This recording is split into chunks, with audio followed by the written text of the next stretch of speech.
Hello students, आज हम फिर आपके लिए एक नया एस्से लेकर आए हैं। हम इस एस्से को डिस्क्राइब करेंगे बहुत जल्दी से सो दैट आपको जल्दी से समझ आ जाए कि ये इस किस्म का एस्से आप कैसे लिख सकते हैं। कुछ नए वर्ड्स इंट्रोड्यूस करेंगे, आप उन वर्ड्स को नोट कीजिए, ये आपकी राइटिंग और स्पीकिंग दोनों में काम आएंगे। सो ये एस्से कैम्ब्रिज के 11th एडिशन से है। Employers sometimes ask people applying for jobs for personal information, such as their hobbies and interest and whether they are married or single. Some people say that this information may be relevant and useful, others disagree. Discuss both the views and give your opinion. So यहाँ इस essay में हमसे ये कहा गया है कि employers कभी कभी job interviews के दौरान लोगों की personal information लेना चाहते हैं, जैसे कि उनकी hobbies, interest, वो married हैं या single हैं। कुछ लोगों को ये लगता है कि ये information relevant है, relevant माने काम की है, दूसरों को ऐसा नहीं लगता, others disagree. आपको दोनों ही बातें डिस्कस करनी है, दोनों ही व्यूज डिस्कस करने हैं और फिर अपना ओपिनियन देना है। चलिए देखते हैं कि मैंने ये ऐसे कैसे लिखा है।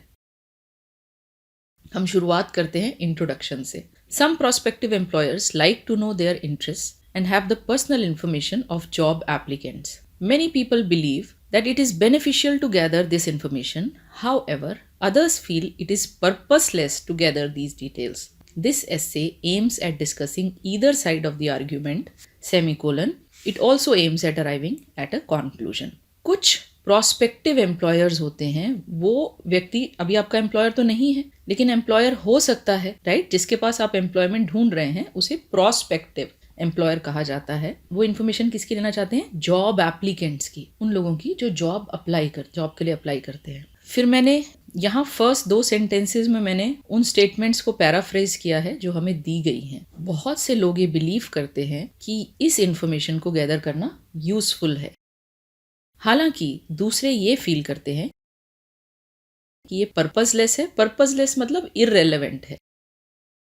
इररेलेवेंट के लिए ही एक किस्म से ये एक और सिनोनिम है। पर्पसलेस मतलब इसका कोई पर्पस नहीं है, राइट? गैदर करना माने इकट्ठा करना। मैंने इंट्रोडक्टरी पैराग्राफ का जो आखिरी सेंटेंस है वो इस स्टेटमेंट के साथ खत्म किया है, this essay aims at discussing either side of the argument. मतलब इस आर्ग्यूमेंट के दोनों साइड को डिस्कस करना इस एस्से का एम है, semicolon. It also aims at arriving at a conclusion. और फिर इसका एक और एम है कि ये कंक्लूजन पे पहुंचे। सेमीकोलन हम उन केसेस में लगाते हैं जब दो स्टेटमेंट्स काफी क्लोजली रिलेटेड होती हैं। सेमीकोलन फुल स्टॉप से एक वीकर पंक्चुएशन है, तो आप इसका यूज कर सकते हैं अगर आप श्योर हैं तो। मेरे लिए ये दोनों स्टेटमेंट्स कनेक्टेड हैं, इसलिए मैंने यहाँ सेमीकोलन का यूज किया है। इस तरह से मैं अपने रीडर को सिग्नल करती हूँ कि मेरा एस्से किस बारे में है, और साथ ही मैं रीडर को ये सिग्नल करती हूँ कि मेरा इंट्रोडक्शन पैराग्राफ खत्म हो गया है।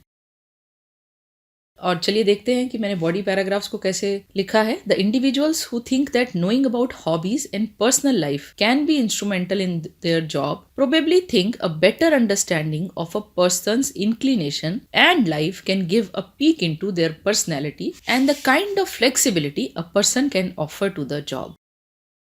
एक लंबा स्टेटमेंट है, राइट? मैं आपको एक्सप्लेन कर देती हूँ। The individuals who think that knowing about hobbies and personal life can be instrumental in doing their job. Who से पहले और जॉब के बाद मैंने कॉमा लगाया है। अगर आपको लगता है ये कॉमा मैंने क्यों लगाया है, इसको समझने के लिए आप हमारी ग्रामर की क्लासेस ज्वाइन कर सकते हैं। बट एक ही सेंटेंस में मैंने काफी कुछ मेंशन कर दिया है। तो वो लोग जो ये सोचते हैं कि इन सब इंफॉर्मेशन, हॉबीज की और पर्सनल लाइफ की इंफॉर्मेशन इंस्ट्रूमेंटल है। इंस्ट्रूमेंटल क्या होता है? इंस्ट्रूमेंटल का यहाँ मतलब है जरूरी है जॉब करने में। शायद, प्रोबेबली थिंक, शायद ये सोचते हैं कि एक पर्सन की इंक्लिनेशंस, इंक्लिनेशन का मतलब होता है झुकाव या हॉबीज, राइट? या जो वो करना पसंद करता है, not just hobbies but otherwise भी वो जो करना पसंद करता है, उस इंक्लिनेशंस का और एक उसकी लाइफ के बारे में। पीक इनटू का मतलब होता है झलक, जिंदगी की एक झलक, उसकी इंक्लिनेशंस और जिंदगी की एक झलक, उसकी पर्सनैलिटी को समझने में, और वो किस तरह की फ्लेक्सिबिलिटी ऑफर कर सकता है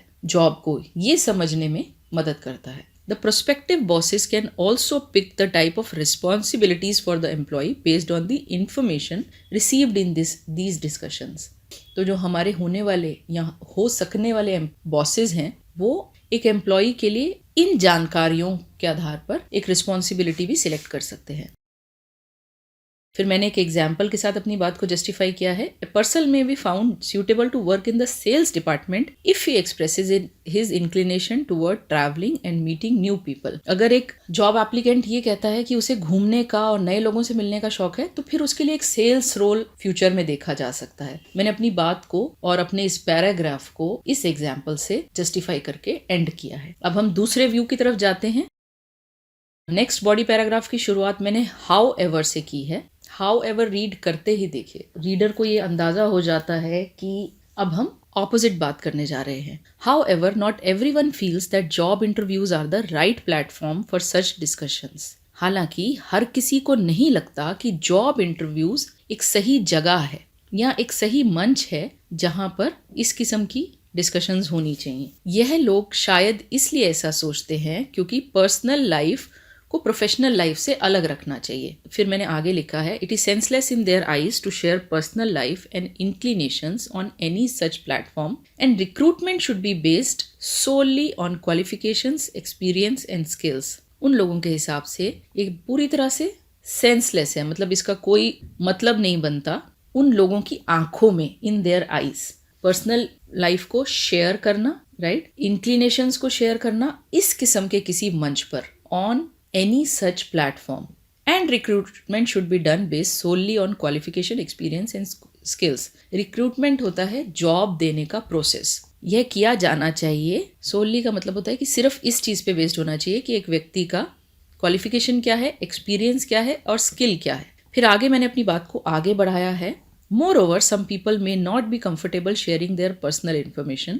These people may also feel that sharing personal information can lead to discrimination and security threats. और कुछ लोग हो सकता है कंफर्टेबल ना हो अपनी पर्सनल इन्फॉर्मेशन शेयर करने में। देखिए हर व्यक्ति कंफर्टेबल नहीं होता अपनी पर्सनल इन्फॉर्मेशन शेयर करने में। उनको ये लग सकता है कि ये इन्फॉर्मेशन डिस्क्रिमिनेशन का कारण ना बने, राइट। डिस्क्रिमिनेशन का मतलब होता है भेदभाव, और कोई सिक्योरिटी थ्रेट ना हो उनके लिए। सिक्योरिटी थ्रेट मतलब कि उनकी सुरक्षा के लिए कोई फ्यूचर में जाकर प्रॉब्लम ना हो। तो बहुत से लोग होते हैं जो अपनी पर्सनल लाइफ को बहुत ज़्यादा डिस्कस करना पसंद नहीं करते। ये उन लोगों के लिए थोड़ा सा डिस्कम्फर्टिंग हो सकता है। यही बात मैंने यहाँ लिखी है और उसको जस्टिफाई भी किया है एक दो मेन कारण देकर। मुझे नहीं लगा कि इससे ज़्यादा लिखने की मुझे अपने एस्से में ज़रूरत थी, तो मैंने यहाँ पर अपना नेक्स्ट बॉडी पैराग्राफ भी ख़त्म कर दिया। अब हम जल्दी से चलते हैं कॉन्क्लूजन की तरफ। कॉन्क्लूजन पैराग्राफ में ही मैंने कॉन्क्लूजन भी दिया है और अपना विचार भी व्यक्त किया है। मुझे लगा कि मैं सब कुछ लिख चुकी हूँ, तो मैंने इसे बहुत लंबा लिखने की कोई ज़रूरत नहीं समझी। इन कॉन्क्लूजन पढ़ते ही रीडर को ये समझ आ जाता है कि अब हम कॉन्क्लूजन दे रहे हैं। I feel it may be helpful to know about the various aspects of one's life, but it must be taken care that the questions are not offensive to anybody and data is maintained with safety. इसका मतलब है, मेरा मानना है, I feel, मुझे ऐसा लगता है कि लोगों की लाइफ के डिफरेंट एस्पेक्ट्स को जानना मददगार हो सकता है, लेकिन ये भी ध्यान रखना चाहिए कि क्वेश्चंस किसी को अप्रिय ना लगे, बुरे ना लगे, और डेटा की मेंटेनेंस पूरी सेफ्टी के साथ की जा सके। यहाँ कॉन्क्लूजन पैराग्राफ भी ख़त्म होता है। एक छोटा सा स्वीट सा एस्से है। इस किस्म का एस्से आपको बहुत अच्छा स्कोर दिला सकता है, और आप अगर ध्यान से देखें तो हमने अपने एस्से में हर बात भी लिखी है। एस्से क्रिस्प है, आलतू फालतू की कोई डिटेल्स नहीं लिखी है। एस्से का फ्लो ठीक है, वोकैबुलरी पे हमारा एस्से काफ़ी हाई स्कोर कर सकता है। ग्रामेटिकल स्ट्रक्चर्स में वेरिएशन है, एक्यूरेसी है, कोहेरेंस एंड कोहेजन एस्पेक्ट को भी हमने पूरा ध्यान रखा है। अगर आप चाहें तो आप हमारी क्लासेस ज्वाइन कर सकते हैं, और अगर आपको हमारे ये मटेरियल कंटेंट अच्छा लग रहा है तो प्लीज़ हमारे चैनल को सब्सक्राइब कीजिए, अपने दोस्तों के साथ, अपने रिश्तेदारों के साथ हमारे कंटेंट को शेयर कीजिए। अगर आप चाहते हैं कि हम कुछ और कंटेंट लेकर आएँ तो प्लीज़ कमेंट सेक्शन में उसका मेंशन कीजिए। Okay, bye bye, thank you.